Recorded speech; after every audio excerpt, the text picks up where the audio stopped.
3678 गोळ्यांचा मारा केला. म्हणजे सिंहगडावरती इंग्रजांनी त्यावेळेस मित्रांनो 3678 गोळ्यांचा मारा केला. का करायची गरज काय मी?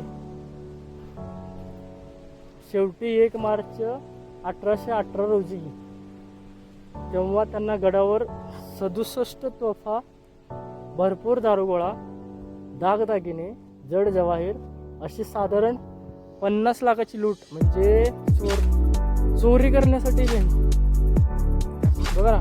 इंग्रज त्यावेळेस पुणे जिंकले आणि त्यांना माहीत होतं की गडावरती भरपूर प्रमाणात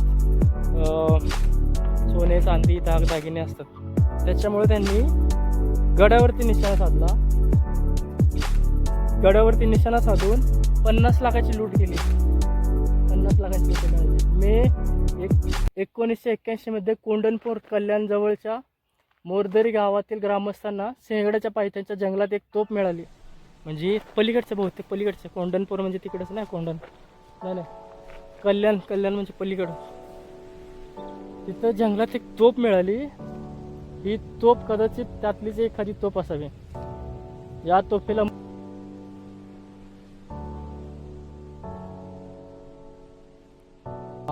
आतकरवाडीकडून येणाऱ्या वाटेवर मारगिरी करण्यासाठी उपयुक्त ठरत होती. म्हणजे ही तोफ जास्त तुम्ही बघितला, ही तोफ खाली पडून होती तिकडं कल्याणच्या तिकडं, ती वरती आणून ठेवली. चला मित्रांनो, पुढे दाखवतो तुम्हाला. ऊन लय पडलंय मित्रांनो. असल्या उन्हात फिरतोय मी. घरात काय बसवत नव्हतं, म्हणलं चला. याच्या अगोदर मी एकदा येऊन गेलतो, माघारी गेलतो नाही का.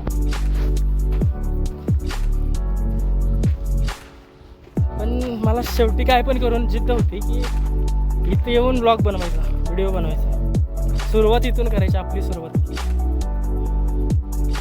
एखादी चांगली सुरुवात करायची असेल ना,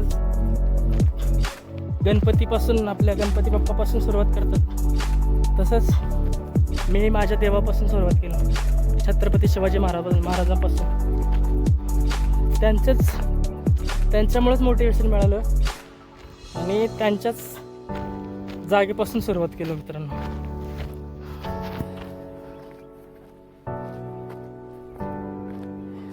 हा वाडा कशाचा होता मित्रांनो, काय सांगता नाही येणार मला. हे बघा, हे वाडा बघू, तिथं काय माहिती मिळेल तर सांगतो. हे जी माहिती आहे ना मित्रांनो, माझा जो ब्लॉग आहे ना, हे म्हणजे जे गावाकडे जे आहेत, इकडं जे येऊ नाही शकत, त्या लोकांना एखाद्या वेळेस उपयोगी पडेल थोडंफार नाही का. हा वाडा आहे, ह्याच्या आतमध्ये जायचं का? हा, हे बघा, हा कोणता वाडा आहे माहीत नाही आपल्याला, तरी तुम्हाला दाखवतो मित्रांनो. चला, आतमध्ये जायला भीती वाटते.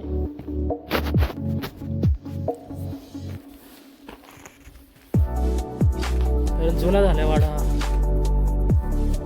एकदम जुना. हे असं का टाकलंय आतमध्ये?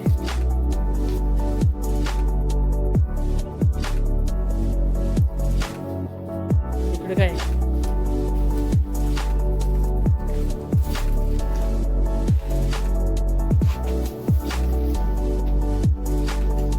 हे बघा, वाड्याची नासधूस झाली, म्हणजे जुना असल्यामुळे पडलाय हा वाडा. काय होतं काय माहिती, त्यावेळेस राहत असतील.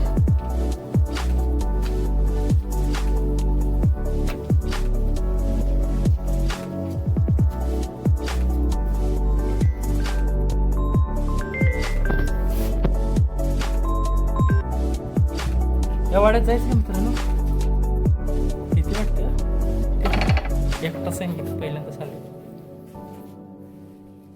काय बापरे, हे बघा, नावं लिहिलेत वरती भिंतीवरती लोकांनी वरती. हे बघा,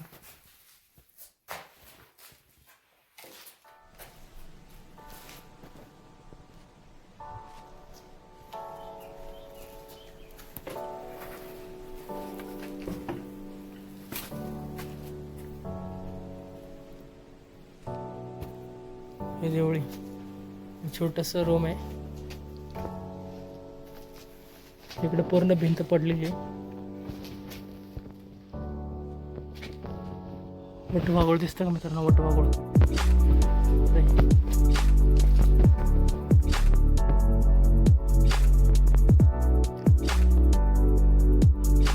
हे कशाचं आहे? फणसाचं झाड आहे मित्रांनो. फणस. हा वाडा. हा बहुतेक वाडा बघू शकता मित्रांनो. दगडाचं बांधकाम आहे. दगड आणि माती पूर्ण पडलेले आहेत. वरती पत्र आहे.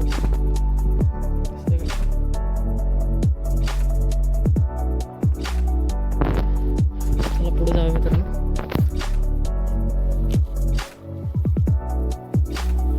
हे त्याच काळात बांधलेलं होतं का नंतर बांधलेलं होतं माहिती नाही.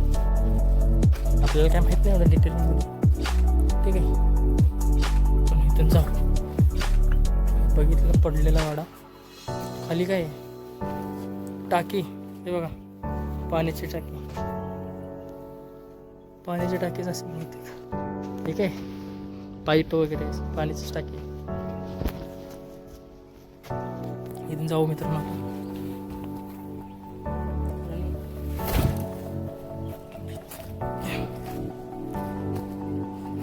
इथे काय माहिती नाही आहे वाड्याची. ठीक आहे, चला आपण जाऊ पुढे.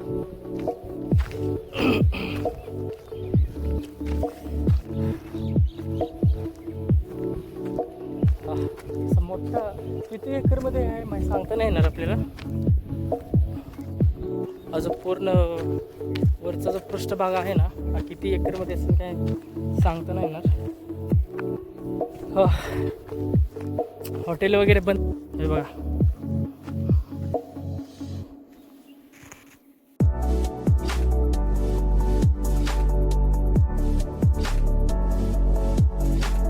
बघू शकता तुम्ही. हे त्या काळाचं गार्डन छोटंसं. हे जो वाडा आहे ना, टिळक वाडा. टिळक इथे येऊन राहायचे त्यावेळेस.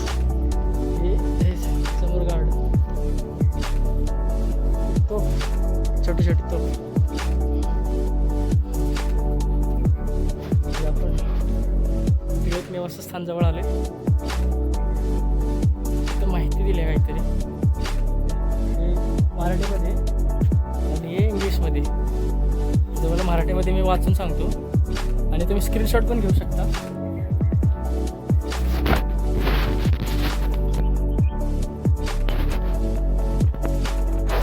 लोकमान्य टिळकांच्या सिंहगडावरील हे विश्रामधाम 1890 साली रामलाल नंदराम नाईक यांच्यापासून टिळकांनी खरेदी केले. म्हणजे लोकमान्य टिळकांनी खरेदी केली हे. व ते उन्हाळ्यात व सवड मिळाली म्हणजे इथे येऊन राहत. त्यांच्या ऐतिहासिक वस्तूत बसून 1901 सालच्या जून महिन्यात Lokmanya artist home in the Vedas या संशोधनात्मक इंग्रजी ग्रंथाचे लेखन पुरे केले. टिळकांचे गीत रहस्य या अलौकिक ग्रंथ राज्याचे मुद्रणपत्र याच ठिकाणी 1915 तयार झाले. लोकमान्य टिळक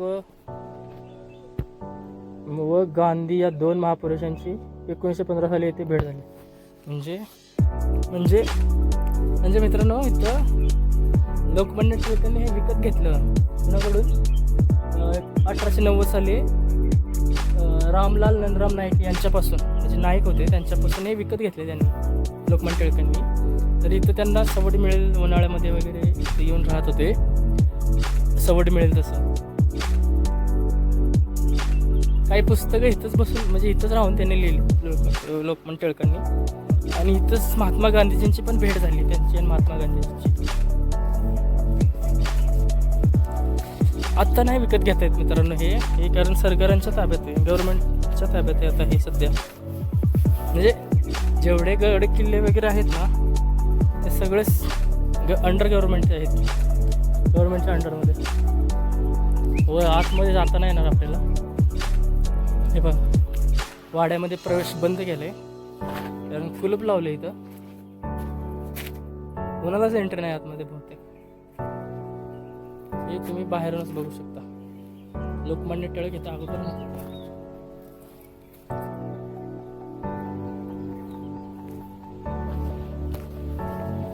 इंग्रजांनी पण लढाई केली. इंग्रजांनी पण सोनं. अरे इंग्रज इंग्रज लुटायला चालते भारतात, व्यापारी खरं आले नव्हते. कारण आपले भारतातले लोक साधे भोळे होते त्यावेळेस. हे खास पण त्यांना म्हणजे भरपूर साधन संपत्ती होते इकडं, पण त्यांना त्याचा उपयोग करून घेता येत नव्हता. त्याचा उपयोग येत नव्हता त्यांना कसं करायचं. आणि इंग्रज हुशार होते त्यावेळेस. त्यांना माहीत होतं की हे साधी भोळी लोक कधी पण वेळेत निघू शकतात. त्यांच्याकडून हे काढून घेतलं त्यांच्यावर दादागिरी करून. असंच असतं मित्रांनो.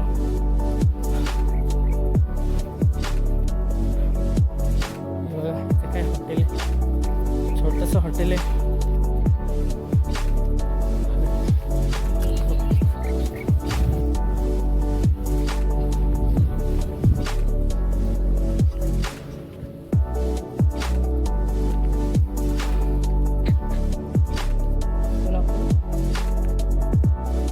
राजाराम महाराजांच्या समाधी.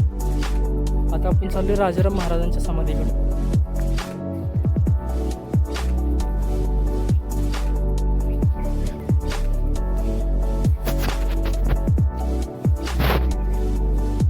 करवंदीचं झाड बघा.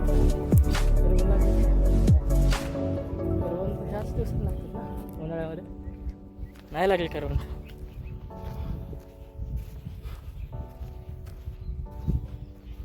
इथे काहीतरी माहिती लावली. हे बघा बोर्डावरती काय माहिती लावल्या.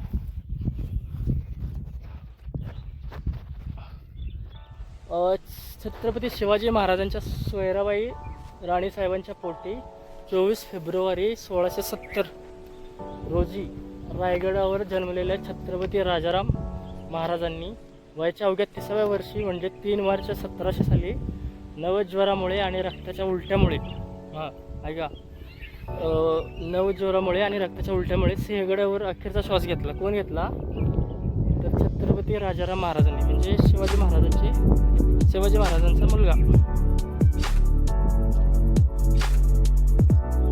त्यांच्या महाराणी ताराबाई राणी सरकारांनी आपल्या पतीच्या स्मृतिप्रित्यर्थ गडावर एक वृंदावन, त्यावर लहानचे छत्रीवजा मंदिर बांधले. म्हणजे मित्रांनो माहिती समजलं तुम्हाला की शिवाजी महाराजांचं जे महाराणी होत्या सोयराबाई राणीसाहेब, त्यांच्या पोटी जो जन्मलेला जो मुलगा होता राजाराम महाराज, त्यांचा मृत्यू झाला इथं.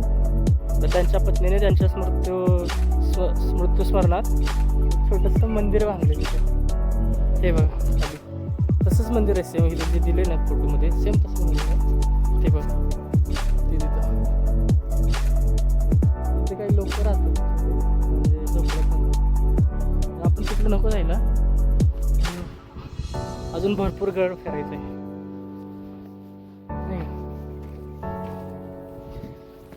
तर चला मित्रांनो पुढे जाऊ. हे कसं भयंकर असेल ना. इकडे पण लढाई झाली असेल, इकडे पण पळत असतील लोक त्यावेळेस.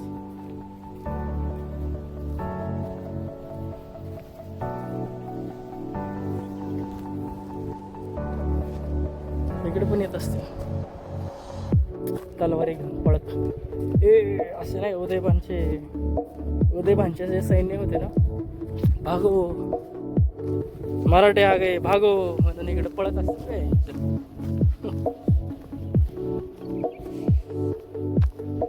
तर मित्रांनो हा असा म्हणजे इथे येऊन बघण्यासाठी, इथे येऊन स्वतः बघायचं खूप भारी फील येतं. म्हणजे बघा ही जी उंची आहे ना, ही सिंहगड जे आहे ना, समुद्र सपाटीपासून म्हणजे खाली आहे ना तिथून 4400 फुटावरती उंच, एवढं उंच आहे. 4400 फूट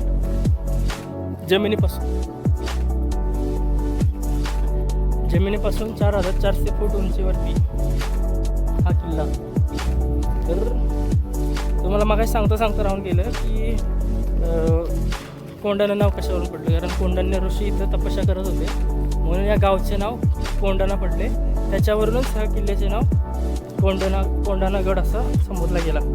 तर त्यावेळेस इथं जे राहत होते ना, तो महादेव कोळी समाज मोठ्या प्रमाणात राहत होता आणि हे त्यांच्याच अंडरमध्ये होतं. हे इथं खाली जे तानाजी मालुसरेंनी ज्यावेळेस तुम्ही बघितलं असेल खाली मदत मागितली होती, बरोबर, तानाजी मालुसरेंनी लढाईच्या वेळेस मदत मागितली होती उदयबानला हरवण्यासाठी. तर ते महादेव कोळी सामंत होते, त्यांच्या अंडरमध्ये हा किल्ला होता. पण ते उदयबानच्या ताब्यात किल्ला असल्यामुळे ते घाबरायचे एखाद्या वेळेस, नाही का. हा सरदारांनी लढाई करून म्हणजे जवळजवळ 1 वर्ष लढाई केली त्यांनी, 9 महिने लढाई केली, म्हणजे जवळजवळ 1 वर्ष. तेव्हा त्यांनी गड जिंकला उदयबानी नाही, त्या मोगलांनी जिंकला. मग त्यावेळेस उदयबानकडं हा किल्ला सोपवला. इथलं त्याला सुभेदार म्हणून नेमणूक केली उदयबानला.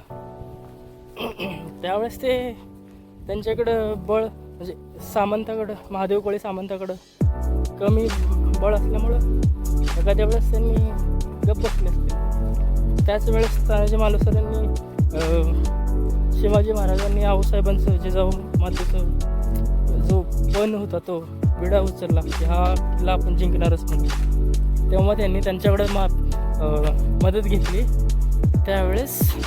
कारण किल्ल्याची तटबंदी वगैरे त्यांनाच माहिती होतं सगळं, चोर दरवाजा वगैरे, नाही का. लढाई करायचं म्हणजे असं नव्हतं की डायरेक्ट लढाई करायचं, डायरेक्ट जायचं तलवारी तोफा घेऊन डायरेक्ट भेटायचं, असं नाही. अगोदर त्या गडाचं पूर्ण स्ट्रक्चर काढायची, माहिती काढायची, कुठं काय आहे, कसं आहे, चोर दरवाजा कुठं आहे, आपल्याला कुठं व्यवस्थित लढता येतं, कुठून जाता येतं वरती, परत कुठून माघार येते, हे अगोदर प्री प्लॅनिंग करायची. मग जाऊन म्हणजे सगळ्या गोष्टी प्लॅनिंगने करायची. असं नाही की डायरेक्ट जायचं आणि भेटायचं. हे मुघल असेच करत होते, ताकदीच्या जोरावरती यायचे, डायरेक्ट भेटायचे, त्याच्यामुळे ते हारायचे, प्रत्येक वेळेस मार खायचे. ते किती जणांनी तरी मार खाल्लेत, सगळेच इंग्रज सकट मार खाल्लेत, कारण ते बुद्धीच्या जोरावरती नाही, ताकदीच्या जोरावरती लढत होते. मग आमचे महाराज जे होते, आपले जे मावळे होते, छत्रपती शिवाजी महाराज जे होते, ते शक्तीपेक्षा युक्तिश्रेष्ठ म्हणतात ना, तसंच हे युक्तीचे वापर करायचे, जास्त प्लॅनिंग करायचे. प्री प्लॅनिंग केल्याशिवाय कोणती गोष्ट होत नाही, सक्सेस होत नाही. तुम्ही कितीही ताकद लावला किंवा जोर लावला तर काय नाही होत. प्री प्लॅनिंग महत्त्वाचं आहे मित्रांनो. हे छोटंसं मंदिर आहे, नाही मंदिर नाही, पाया पडलं पाहिजे, हे नाही का. हा, इथं लढाई झाली मित्रांनो, इथं लढाई झाली. ही जागा आहे ना, ती नरवीर तानाजी मालुसरे यांचा जो हात तुटला ना, तो ह्या जागी तुटला होता मित्रांनो. इथे लढताना तुटला होता. म्हणजे इथंच ह्याच ठिकाणी उदयबान आणि तानाजी मालुसरे यांच्या दोघांमध्ये लढाई झाली मित्रांनो. हे बघू शकता तुम्ही, इथे त्यांचा हात गमावला त्यांनी. इथं हात तुटल्यानंतर आपण छोटंसं काटा जरी आपल्या पायात घुसला ना, आपण 8 दिवस घरात बसतो मित्रांनो. तर त्यांचा कोणता हात बहुतेक डावा हात तुटला, डावा हातामध्ये तलवार असते नाही, सॉरी ढाल असते डावा हातात. तर तो डावा हात तुटला तलवारीच्या वाराने. तर त्यांनी स्वतःजवळचं जे कमरेला बांधलेलं जो कापड होतं ना, ते काढून हाताला गुंडाळले. समोरचा जो वार झेलायचे ना, तलवारीचा वार, तो हातावरती झेलत होते मित्रांनो, हातावरती. विचार करा मित्रांनो, समोरचा किती ताकदीने मारत असेल तलवार, आणि तो वार हातावरती झेलत होते. म्हणजे त्यांनी ताकदीने मारल्यानंतर हातावरती असं अडवायचे आणि इकडून दुसऱ्या हाताने तलवारीनं मारायचे मित्रांनो त्या समोरच्याला. तर तो तलवार किती जोरात बसत असेल, तो तिथलं ते हाड म्हणा किंवा ते मांस म्हणा डायरेक्ट बाजूला होत असेल नाही, जोरात मारल्यानंतर. किती खतरनाक, बापरे. हे बघा, यांच्यामुळंच आपण जिवंत आहोत मित्रांनो, यांच्यामुळंच आपण व्यवस्थित पुण्यामध्ये आहेत. नाहीतर आत्तापर्यंत आपण काय झालं असतं, हिंदी बोललो असतो, आपल्याला कोणी काही बोलायचं नाही, तर आपण मराठी भाषा विसरून गेलो असतो. त्याच वेळेस विसरलो असतो मराठी भाषा. आपण हिंदी बोलतो, हिंदीमध्ये ब्लॉक केला असतं, सगळेजण हिंदी बोलले असते, ठीक आहे. तर यांचे हेच खरे आपले देव. खरे देव कोण? हे यांची पूजा केली पाहिजे. यांचे फोटो जे आपण देवांचे वगैरे फोटो, ठीक आहे, काय हे नाही, त्यांची पण पूजा करा, पण यांचं पण प्रत्येक महाराष्ट्रातल्या प्रत्येक घरात शिवाजी महाराज, तानाजी मालुसरे, बाजीप्रभू देशपांडे असे कित्येक दिग्गज मावळे होते. यांचा मूर्ती आणि फोटो प्रत्येकाच्या घरात असायला पाहिजे मित्रांनो. यांच्यामुळेच आपण जिवंत आहे मित्रांनो. आज महाराष्ट्र यांच्यामुळे जिवंत आहे. महाराष्ट्रात जेवढे काय आपण मराठी माणूस, शेतकरी बांधव, जेवढे गोरगरीब लोक आहेत ना, ते फक्त या लोकांमुळे जिवंत आहे मित्रांनो. नाहीतर कधीच मरण पावले असते, नाहीतर धर्म स्वीकारला असता दुसरा. कारण अगोदरचे जे लोक होते ना, समजा उदयभान म्हणा, अफजल खान म्हणा, शाहिस्ते खान म्हणा, हे सगळे काय करायचे, धर्म बदलायला लावायचे. आपला धर्म हिंदू होता ना, तो बदलायला लावायचे, कन्वर्ट करून घ्यायचे त्यांना मारून. तर आपल्याला पण हेच सिच्युएशन होतं त्यावेळेस. जर आपण हे देवता नसते ना, तर आपल्याला पण हेच होतं. तर मित्रांनो, चला आपण पुढं बघूया. आज पूर्ण ब्लॉग सिंहगड दाखवणार आहे. हा, इथे लढाई झाली मित्रांनो. इथं अगोदर मैदान होतं, ते झाडं वगैरे काही नव्हतं मित्रांनो. नव्हते, असं पण शकतं झाडं वगैरे, आणि एवढे तर जास्त झाडं वाढले. उदयवान कुठं तर झोपला असेल, त्या मागाशी गेलो आपण, तिथं झोपला असेल, नाही इकडं कुठं तरी. हे रात्रीची चढाई गेली ना, त्याचे फाटले असेल मित्रांनो. म्हणले असेल मराठी आले भागव. तो पण बिनलाज होता उदयवान. स्वतःचा धर्म सोडून मुसलमानचा धर्म स्वीकारला होता मित्रांनो.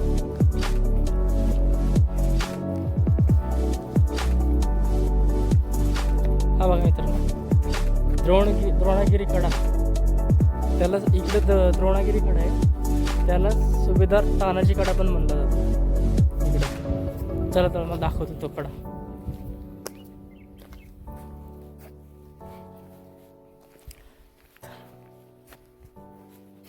इकडून फिरून जाऊया मित्रांनो, इकडं असेल ना जाण्यासाठी. हे बघा, हे काहीतरी आहे, तुम्हाला जवळून दाखवतो, आतमध्ये नाही जा.